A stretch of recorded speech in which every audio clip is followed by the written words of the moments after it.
It's hard to start a business in New York City today, whether it be the exorbitant price of rent, the cost of day-to-day operations, or the inability to distinguish one store from another.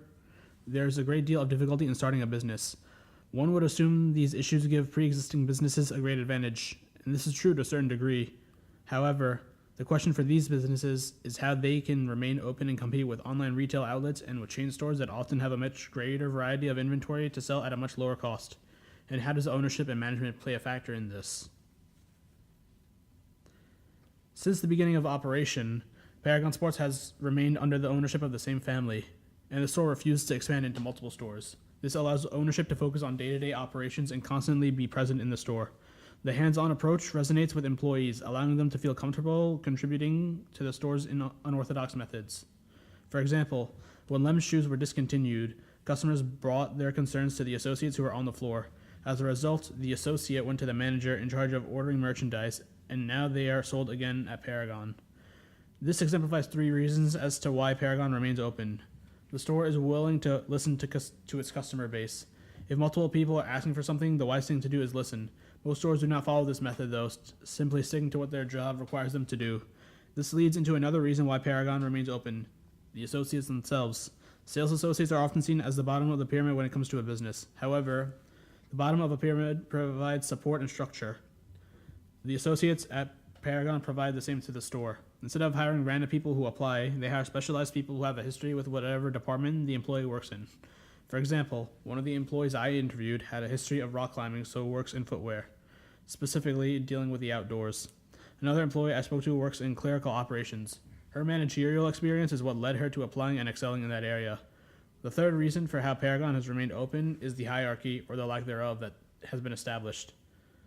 The store is formatted with ownership up top, followed by managers, supervisors, and then associates. But that's it. There's no other department or people to call that an employee has to deal with.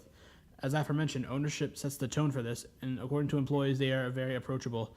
The associates I spoke to all claim to be close to the owner. This makes the store feel like a family-run business. By bringing emotion out of it, it is very efficient to have the option to bring the employee concerns straight to the top.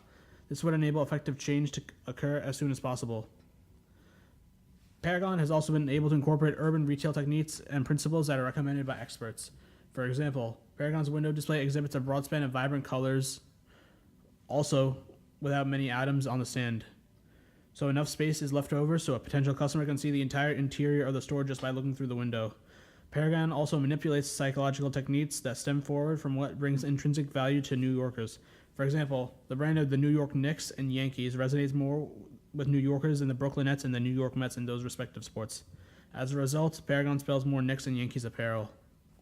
Ultimately, there's much more than a standard formula in order to stay in business today. Whereas Paragon Sports implements those principles that experts in urban retail recommend businesses doing, Paragon has remained open mainly because of the experience provided by expert employees, the willingness to listen to consumers, continuity and ownership allowing for efficient day-to-day operation, and allowing all concerns to be answered immediately.